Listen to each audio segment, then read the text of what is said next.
नमस्कार दोस्तों, स्वास्थ्य क्लासेस के यूट्यूब चैनल पर आपका हार्दिक स्वागत है। और आज हम जो है आगे की थर्ड पार्ट जो है इसको कवर करेंगे संवैधानिक विकास के।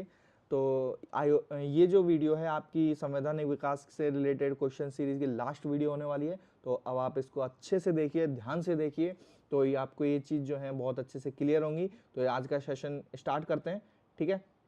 आज का सेशन स्टार्ट करते हैं 41वें क्वेश्चन के ऊपर, क्योंकि अपन ने 40 क्वेश्चन पहले कर चुके हैं। 41वां क्वेश्चन क्या कह रहा है? ये कह रहा है कि भारत सरकार अधिनियम 1935 के तहत शासन की संरचना से संबंधित निम्न में से कौन सा वक्तव्य सही है? ठीक है, तो इसमें कौन सा कथन, इसको वक्तव्य की जगह ये कथन भी कह देता तो भी सही रहता कि कौन सा कथन सही है। तो इसमें 3 ऑप्शन जो है वो गलत हैं और एक सही है, तो हमें सही का चयन करना है।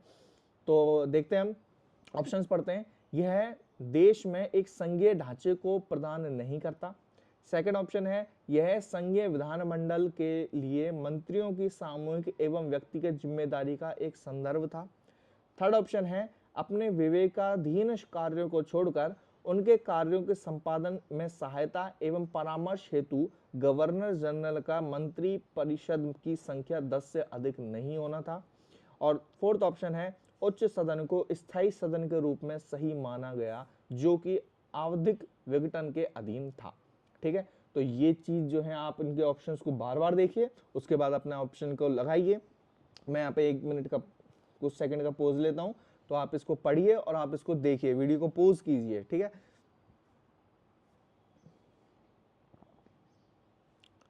तो इसका जो सही आंसर हो जाएगा वो कौन सा हो जाएगा? Third option. सिर्फ एक ही इसमें ऐसा है कि कुछ विवेकाधीन कार्यों को छोड़कर, यानी कि कुछ गवर्नर जनरल को जो है कुछ ऐसी शक्तियां दी गई थी कि वो अपने स्व विवेक से कुछ कार्यों को कर सकता है। तो उन कार्यों को छोड़कर बाकी सभी कार्यों के लिए गवर्नर जनरल को एक मंत्री परिषद दी गई थी, जिसकी सलाह पर जो है गवर्नर जनरल कार्य करेगा, और उसकी जो सदस्य संख्या है वो 10 से अधिक नहीं होना था। यानी कि उसकी जो सदस्य संख्या है वो 10 से अधिक नहीं हो सकती थी। ठीक है, तो ये ऑप्शन इसका बिल्कुल सही हो जाएगा। अगले क्वेश्चन की ओर बढ़ते हैं। 42 क्वेश्चन। 42 क्वेश्चन बहुत बहुत ही अच्छा क्वेश्चन है। इसमें अपन आगे के फैक्ट भी देखेंगे कि क्वेश्चन क्या कह रहा है कि 1935 के भारत सरकार अधिनियम में पृथक निर्वाचन प्रतिनिधित्व में किन्हें स्थान नहीं दिया गया था। ठीक है, वही अगेन क्वेश्चन आरपीएससी का फेवरेट है, नहीं वाले ऑप्शन। ठीक है, तो नहीं में कौन सा है? 1935 में मुस्लिम, सिख, पारसी और एंग्लो इंडियन। देखो, मुस्लिमों को दिया गया था, सिखों को दिया गया था, एंग्लो इंडियंस को भी दिया गया था, लेकिन पारसियों को नहीं दिया गया था। ठीक है, तो इसका ऑप्शन हमारे पास कौन सा हो जाएगा? सही, पारसियों को। ठीक है, अभी अपन इसमें कुछ और चीजें देख लेते हैं। देखिए, मुस्लिमों को दिया गया था, और प्रतिनिधित्व कौन किसको दिया गया था? इनमें अनुसूचित जातियां, कौन सी? अनुसूचित जातियां, अनुसूचित जातियों को दिया गया था, एंग्लो इंडियंस को दिया गया था, और एक और इंपॉर्टेंट कौन सा? भारतीय ईसाई। भारतीय ईसाई, भारतीय ईसाई कौन थे साहब? भारतीय ईसाई वो थे जो थे तो हिंदू, लेकिन उन्होंने अपना धर्म परिवर्तित कर ईसाई धर्म अपना लिया था। हुआ यह था कि 1935 से पहले, या हम इसमें चरणबद्ध तरीके से देखें तो ईस्ट इंडिया कंपनी ने ये जब भारत में शासन स्थापित कर लिया था, उस वक्त उन्होंने एक शर्त रखी भारतीयों के सामने कि जो ईसाई धर्म अपना लेगा उनको जमीनों का मालिकाना हक दे दिया जाएगा, उनको टैक्सों में छूट दी जाएगी, उनको व्यापार करने की छूट दी जाएगी। तो ये तमाम जो प्रलोभन थे उनको देखकर कुछ भारतीयों ने ईसाई धर्म अपना लिया था, और उन्हें भी इसमें प्रतिनिधित्व, जो 1935 का जो अधिनियम था उसमें पृथक निर्वाचन में प्रतिनिधित्व भी दे दिया गया था। तो ये भी एक प्रलोभन ही था। ठीक है, तो ये चीजें, 5 चीजें हमें याद रखनी है। कौन कौन सी? मुस्लिमों को दिया गया था, सिखों को दिया गया था, एंग्लो इंडियंस को दिया गया था, अनुसूचित जातियों को दिया गया था, और भारतीय ईसाइयों को भी दिया गया था। क्या क्या दिया गया था? पृथक निर्वाचन प्रतिनिधित्व। ठीक है, अगले क्वेश्चन की ओर बढ़ते हैं। 43 क्वेश्चन क्या कह रहा है? 1935 यानी किसने 1935 के अधिनियम की आलोचना करते हुए उसे एक दास्ता का घोषणा पत्र की संज्ञा दी कि यह एक दास्ता का घोषणा पत्र है? तो दास्ता का घोषणा पत्र किसने कहा था? यह कहा था जवाहरलाल नेहरू ने। ठीक है, तो इसका ऑप्शन हमारे पास क्या हो जाएगा, जवाहरलाल नेहरू। अगले क्वेश्चन की ओर बढ़ते हैं। 44 क्वेश्चन क्या कह रहा है कि सिंध को बंबई प्रांत से पृथक किया था, यानी सिंध और बंबई किसी टाइम में एक ही प्रांत के हिस्सा थे, लेकिन उनको बाद में अलग कर दिया गया। वो किस अधिनियम के तहत अलग किया गया था? ठीक है, तो इसमें क्या करेगा, ऑप्शन देखेंगे, भारतीय परिषद अधिनियम 1892। सेकंड ऑप्शन है भारतीय परिषद अधिनियम 1909। थर्ड ऑप्शन है भारतीय सरकार अधिनियम 1919 और फोर्थ ऑप्शन है भारतीय सरकार अधिनियम 1935। तो इसका जो सही आंसर है वो हो जाएगा हमारे पास चौथा ऑप्शन। कौन सा? चौथा ऑप्शन, भारत सरकार अधिनियम 1935। ठीक है, इसके बारे में एक फैक्ट और देखते हैं अपन कि जो सिंध और बंबई को जो अलग किया गया था, सिंध और बंबई को जो अलग किया गया था वो मुस्लिम लीग, कौन सी?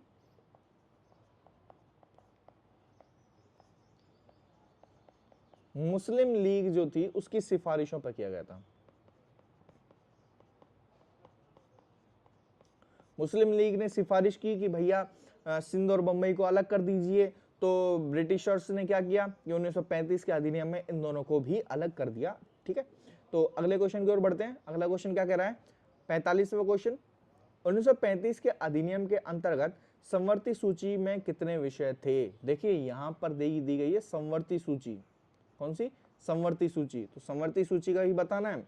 तो ऑप्शन है पहला 47, सेकंड 57, थर्ड है 36 और चौथा है 39। ठीक है, 47, 57, 36 और 39। तो इसके हम देखते हैं कि इसमें कौन सा सही हो जाएगा। 45वें क्वेश्चन के अंदर ये हो जाएगा 36, यानी कि संवर्ती सूची में कितने विषय थे 36। तो आगे अपन देख लेते हैं, कुछ संवर्ती सूची दे दिया, हो सकता है संघीय सूची दे दे, हो सकता है प्रांतीय सूची दे दे तो हमें वो चीज भी ध्यान रखनी है। तो इसमें क्या है, संघीय सूची, संघ सूची,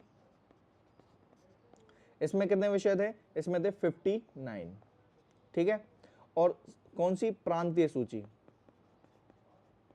प्रांतीय सूची, इसमें कितने विषय थे? इसमें थे 54। तो हमें ये दोनों भी फैक्ट याद रखने हैं कि संघीय सूची में 59 थे और प्रांतीय सूची में 54 थे। ठीक है, आगे अपन देखते हैं, क्वेश्चन की ओर बढ़ते हैं। 46 क्वेश्चन क्या कह रहा है, भारत सरकार अधिनियम 1935 के संदर्भ में असत्य कथन है। वही अगेन असत्य कथन छांटना है। इसमें 3 जो कथन है वो सही है और एक जो कथन है वो असत्य है, तो वो हमें छांटना है। कौन सा है कि अधिनियम की अनुसूची 7 में 3 सूचियां थी जो केंद्र एवं प्रांतों के मध्य शक्तियों का विभाजन करती थी, ये बिल्कुल सही है। ठीक है, सेकंड है केंद्र सूची में 59 विषय थे, अभी हम पढ़ के आए हैं, बिल्कुल सही है। प्रांतीय सूची में 36 विषय थे, ये बिल्कुल गलत है। और फोर्थ ऑप्शन है अवशिष्ट शक्तियां गवर्नर जनरल में नहीं थी, ये भी बिल्कुल सही है। तो हमारे पास इसका आंसर क्या हो जाएगा, प्रांत में 36। ठीक है, जबकि प्रांतों में थी कितनी? प्रांतों में थी 54 सीटें। ठीक है, सॉरी 54 विषय। ठीक है, आगे अपन पढ़ते हैं किस चीज के बारे में, अगले क्वेश्चन के बारे में भाई। ठीक है, तो अगला क्वेश्चन क्या कह रहा है, RS प्री 2013 में आया हुआ है क्वेश्चन है, तो विशेष तौर पर अच्छे से देखना है क्योंकि अपन राजस्थान की तैयारी करने वाले हैं। तो राजस्थान की तैयारी में RS जो है वो बहुत महत्वपूर्ण हो जाता है। तो आगे अपन देखते हैं क्वेश्चन क्या कह रहा है कि भारत शासन अधिनियम 1935 के संदर्भ में कौन से कथन सही हैं? 4 कथन दिए गए हैं और उनमें बताना है कि कौन कौन से सही हैं। ठीक है, तो ऑप्शन क्या कह रहा है, अधिनियम में 110 धाराएं और 12 अनुसूचियां थी। ठीक है, अगला कथन कह रहा है अधिनियम में ऐसे अखिल भारतीय संघ की स्थापना की व्यवस्था की जिसमें प्रांत एवं देशी रियासतों के स्वरूप इकाइयों के रूप में सम्मिलित हैं। दोबारा पढ़ेंगे अपन, अधिनियम में ऐसे अखिल भारतीय संघ की स्थापना की व्यवस्था की जिसमें प्रांत एवं देशी रियासतें इकाइयों के रूप में सम्मिलित थी। थर्ड ऑप्शन है, थर्ड कथन है निम्न अधिनियम ने केंद्र एवं इकाइयों के मध्य शक्तियों का विभाजन 2 अनुसूचियों संघीय सूची व प्रांत सूची में किया। चौथा कथन है अवशिष्ट शक्तियां गवर्नर जनरल को दी गई। ठीक है, तो इसमें देखो अभी अपन को देखना है कौन कौन से क्वेश्चन इसमें कथन गलत हैं, कौन कौन से सही हैं। ठीक है, तो सही है पे चर्चा करते हैं या गलत पे, दोनों पे करनी पड़ेगी, तभी हमारा क्वेश्चन जो है वो अच्छे से क्लियर हो पाएगा। ठीक है। तो इसमें क्या कह रहा है कि हमारे पास ये कह रहा है कि अधिनियम में 110 धाराएं और 14 अनुसूचियां थी, ये बिल्कुल गलत है। ठीक है, क्यों? क्योंकि इसमें क्या था, 10 अनुसूचियां थी। ठीक है, 10 अनुसूचियां, 10 अनुसूचियां थी, जिसमें 7 जो अनुसूची थी उसमें 3 सूचियां और थी, 3 सूचियां और थी जो जो केंद्र, राज्य एवं अवशिष्ट शक्तियों के बारे में थी, केंद्र और राज्य के विषयों को बंटवारे के रूप में थी। ठीक है, अगला ऑप्शन क्या कह रहा है, अगला कथन है अधिनियम में ऐसे अखिल भारतीय संघ की स्थापना की व्यवस्था की जिसमें प्रांत एवं देशी रियासतें इकाइयों के रूप में सम्मिलित थे। ये बिल्कुल सही है, ये बिल्कुल सही है, प्रांत एवं देशी रियासतें इकाइयों के रूप में सम्मिलित थे, ये बिल्कुल सही है। थर्ड है अधिनियम में केंद्र एवं इकाइयों के मध्य शक्तियों का विभाजन 2 अनुसूचियों, संघीय सूची, प्रांतीय सूची में किया। गलत जवाब, बिल्कुल गलत है इसका। इसमें संघीय सूची, प्रांतीय सूची और समवर्ती सूची, समवर्ती सूची, ये 3 सूचियां बनाई गई थी, 2 ना होकर कितनी थी, 3 थी। ठीक है। चौथा है अवशिष्ट शक्तियां गवर्नर जनरल को सौंप दी गई, बिल्कुल सही है। तो हमारे पास इसमें कौन कौन से सही हो जाएंगे, 2 व 4। तो ऑप्शन हमारे पास कौन सा है ऐसा, सेकंड ऑप्शन, यानी कि 2 व 4। ठीक है, ये अच्छे से क्लियर होगा। और ये क्वेश्चन जो है, ये ऑप्शंस जो हैं, इसमें जो कथन दिए गए हैं वो भी अपने आप में एक क्वेश्चन है, तो बहुत अच्छे से देखना है, इस क्वेश्चन को बार बार देखना है। ठीक है, अगले क्वेश्चन की ओर बढ़ते हैं। 48 क्वेश्चन, 48 क्वेश्चन क्या कह रहा है कि भारत शासन अधिनियम 1935 की किस अनुसूची में 3 अनुसूचियां थी जिसमें केंद्र एवं प्रांतों के मध्य शक्तियों का विभाजन का प्रावधान था। जस्ट अभी पहले वाले क्वेश्चन में अभी मैंने बताया कि अनुसूची 7 जो थी वो ऐसी थी जिसके अंदर कौन सा थी, 3 सूचियां और थी जो केंद्र एवं राज्यों के मध्य शक्तियों के विभाजन के बारे में बताती थी। ठीक है, अगले क्वेश्चन की ओर बढ़ते हैं। 49 क्वेश्चन, 49 क्या कह रहा है, 1935 के अधिनियम के अंतर्गत गवर्नर जनरल की कार्यकारिणी में सदस्यों की नियुक्ति कौन करता था। देखो, गवर्नर जनरल की जो कार्यकारिणी थी ना, उसके अंदर मनोनयन किया जाता था, और मनोनयन कौन करता था, मनोनयन स्वयं गवर्नर जनरल करता था। कौन करता था, स्वयं गवर्नर जनरल। अगले क्वेश्चन की ओर बढ़ते हैं। 50 कर रहे हैं भैया, और आज भारत जो है वर्ल्ड कप जीता है, तो इसी के साथ हम 50 भी लगाने जा रहे हैं। ठीक है, रोहित शर्मा जी ने बहुत अच्छा प्रदर्शन किया पूरी सीरीज के अंदर, पंत ने बहुत अच्छा प्रदर्शन किया, विराट कोहली ने बहुत अच्छा फाइनल में अपना देश का नाम रोशन किया, तो इसी के जरिए अपन वर्ल्ड कप भी जीत गए। ठीक है, तो 50वें क्वेश्चन की ओर बढ़ते हैं। 50वां क्वेश्चन क्या कह रहा है, भारत शासन अधिनियम 1935 के अनुसार प्रस्तावित संघीय विधायिका के उच्च सदन का नाम था। देखो, उच्च सदन है, भारतीय टीम ने अपना काम किया, संविधान ने अपना काम किया, अब हमारा काम है इसको पढ़ना, नौकरी लगना और अपने परिवार को आगे बढ़ाना। ठीक है, तो उसके लिए हमें पढ़ना पड़ेगा, इन क्वेश्चंस को अच्छे से पढ़ना पड़ेगा, ध्यान रखना पड़ेगा। ठीक है, तब जाके हमें ये चीजें क्लियर होंगी। ठीक है, तो क्वेश्चन क्या कह रहा है कि उच्च सदन का नाम क्या था 1935 के अनुसार। ठीक है, तो इसमें बहुत बारीकी से देखना है क्या है options, council of state, second है काउंसिल ऑफ स्टेट्स, थर्ड है चैम्बर्स ऑफ प्रिंसेस, और चौथा ऑप्शन है फेडरल चैम्बर ऑफ प्रिंसेस। तो मैं इसके बारे में आपको बता देता हूं पहले फिर उसके बाद इसका आंसर देना है आपको कि जो उच्च सदन जो था, उच्च सदन, उच्च सदन, उच्च सदन का नाम था क्या, उच्च सदन को अपन राज्यसभा भी कहते थे। क्या कहते थे, राज्यसभा। ठीक है, और राज्यसभा का नाम क्या दिया गया था उसमें, राज्यसभा का नाम था काउंसिल, काउंसिल ऑफ स्टेट्स। क्या था, स्टेट्स, ES, ये S बहुत इंपॉर्टेंट है, यहीं पर ये ऑप्शन जो है वो हमारे पास सही हो जाएगा। कौन सा, काउंसिल ऑफ स्टेट्स। ठीक है, तो सेकंड ऑप्शन हमारे पास इसका यहाँ पे आंसर हो जाएगा। लेकिन दूसरे सदन के बारे में बात करते हैं। दूसरा सदन क्या कह रहा है, दूसरा सदन था निम्न सदन, निम्न सदन। वो तो कौन सा था, संघीय सभा, संघीय सभा। और संघीय सभा को क्या कहा जाता था, संघीय सभा को कहा जाता फेडरल, फेडरल असेंबली। क्या, फेडरल असेंबली। ठीक है, तो ये चीजें क्लियर होंगी। इसका ऑप्शन का इस क्वेश्चन 50वें क्वेश्चन का आंसर क्या हो जाएगा, काउंसिल ऑफ स्टेट्स। अगले क्वेश्चन की ओर बढ़ते हैं।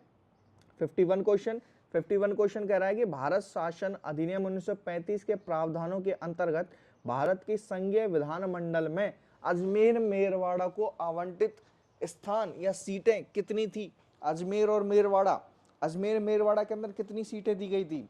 ऑप्शन है, पहला है 4, दूसरा है 1, तीसरा है 2 और चौथा है 3। तो इसका आंसर क्या हो जाएगा, 1। सेकंड ऑप्शन है 1। ठीक है, इसके बारे में मैं थोड़ा सा और बता देता हूँ आप लोगों को कि इसके अंदर क्या गया था। मद्रास, कुछ और सीटें हैं वो मैं आपको बता देता हूँ कि मद्रास, बंगाल और जो संयुक्त प्रांत था, मद्रास, बंगाल और संयुक्त प्रांत, संयुक्त प्रांत, इसमें कितनी सीटें थी, 20।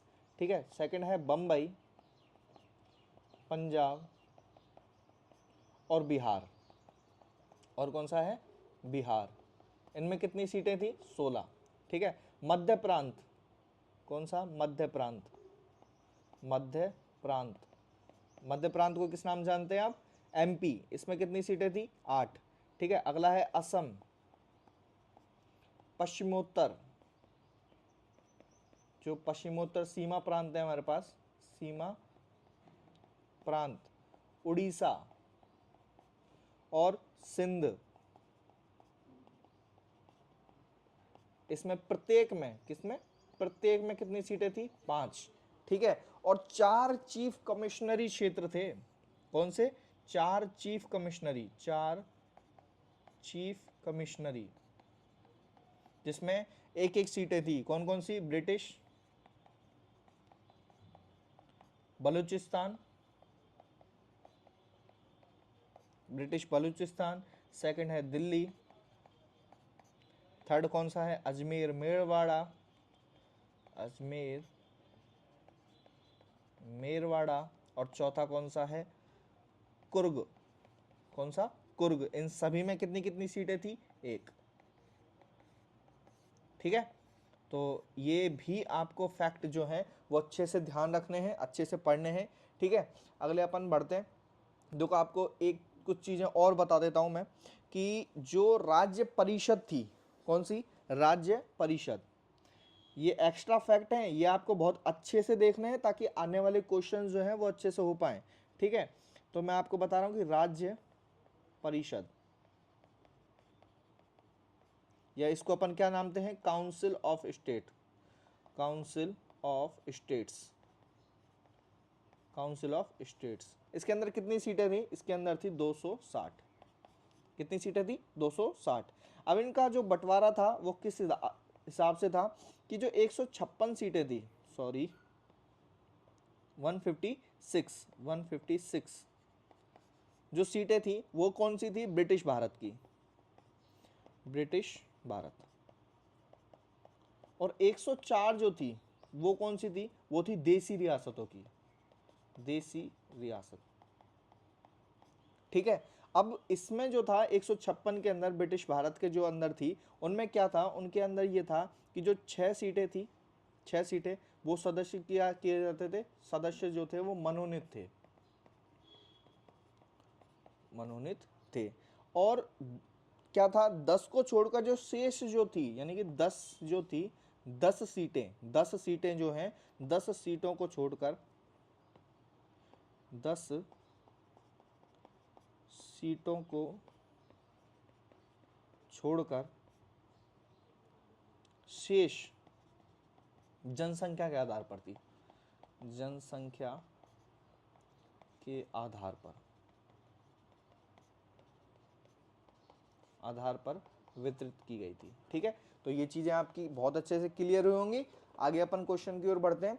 आगे क्वेश्चन क्या कर रहा है, 52 क्वेश्चन क्या कर रहा है, देखो इसे अच्छे से देखना है, वही हमें इनमें वो लगानी है, कौन कौन सी में कितनी कितनी सीटें थी, तो इसको सुमेलित करना। 1935 के अधिनियम के तहत मद्रास के अंदर बम्बई, मध्य प्रांत, बरार और उत्तर पश्चिमी सीमा प्रांत। तो इसका जो 52 का जो आंसर हो जाएगा वो कौन सा हो जाएगा, हम देखते हैं। मद्रास के अंदर कितनी सीट थी, मद्रास के अंदर 20 सीटें थी। ठीक है, बम्बई के अंदर कितनी थी, 16 सीटें थी। और इसमें पहला मध्य प्रांत में 8, और ये कितना है, पश्चिमोत्तर सीमा प्रांत, इसमें 5। तो इसमें जो आंसर हो जाएगा वो पहला ऑप्शन हो जाएगा।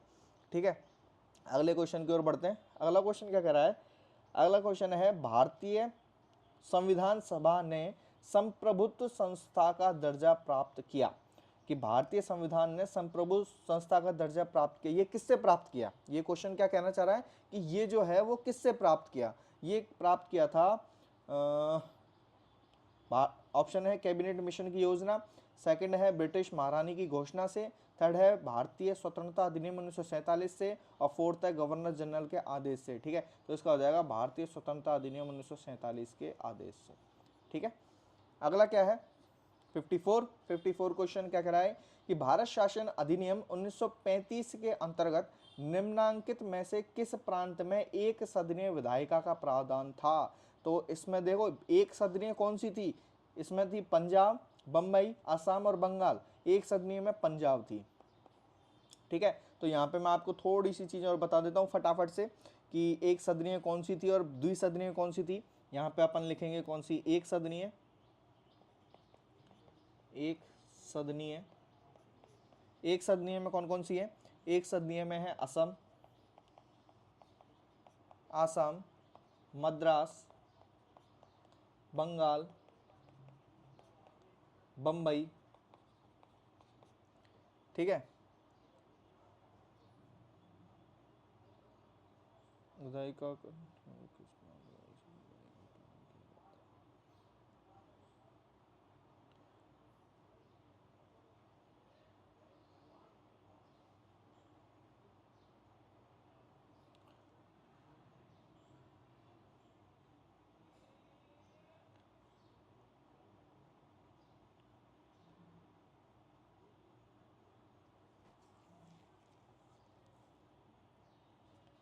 ठीक है, ये सॉरी, कुछ माफ़ी देना, ये कुछ चीज़ें जो है अटक गई थी। तो यहाँ पे अपन देखते हैं दोबारा से कि क्या क्या किया गया था।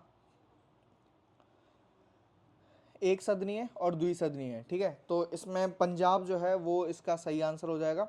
अगले क्वेश्चन की ओर बढ़ते हैं, इस चीज़ को अपन बाद में क्लियर करेंगे। 55वां क्वेश्चन क्या कह रहा है?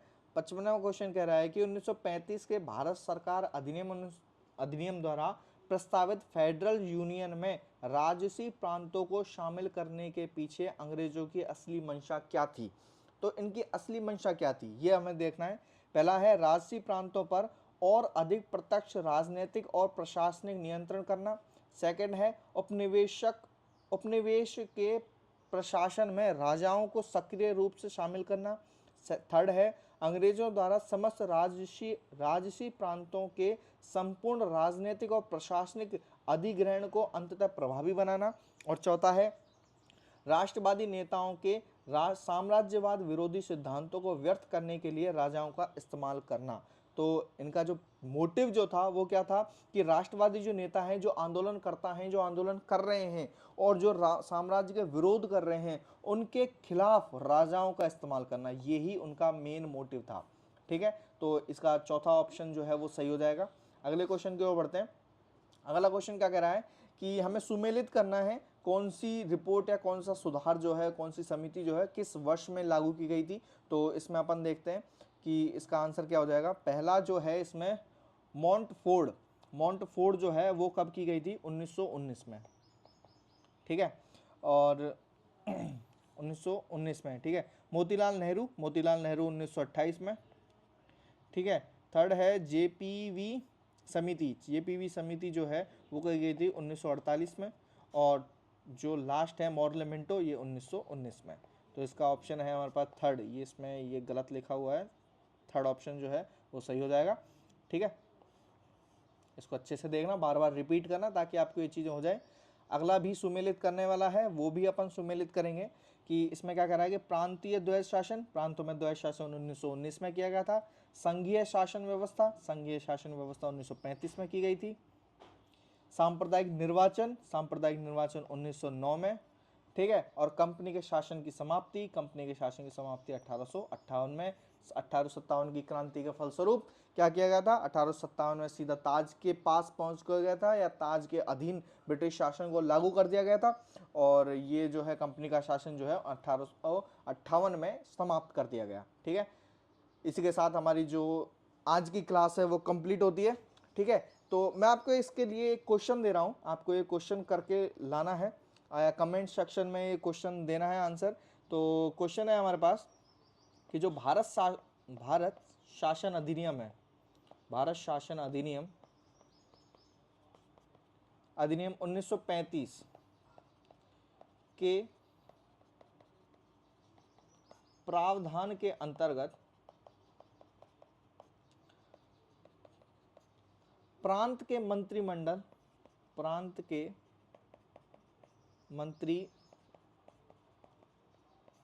के मंत्री परिषद के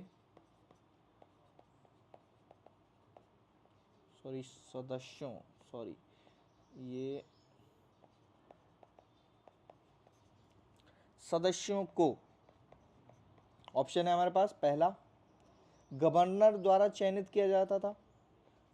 ऑप्शन में दूसरे पेन से लिख देता हूं ताकि आपको अच्छे से समझ में आए। गवर्नर द्वारा चयनित किया जाता था। ठीक है, सेकंड है गवर्नर द्वारा नामांकित किया जाता था। ठीक है,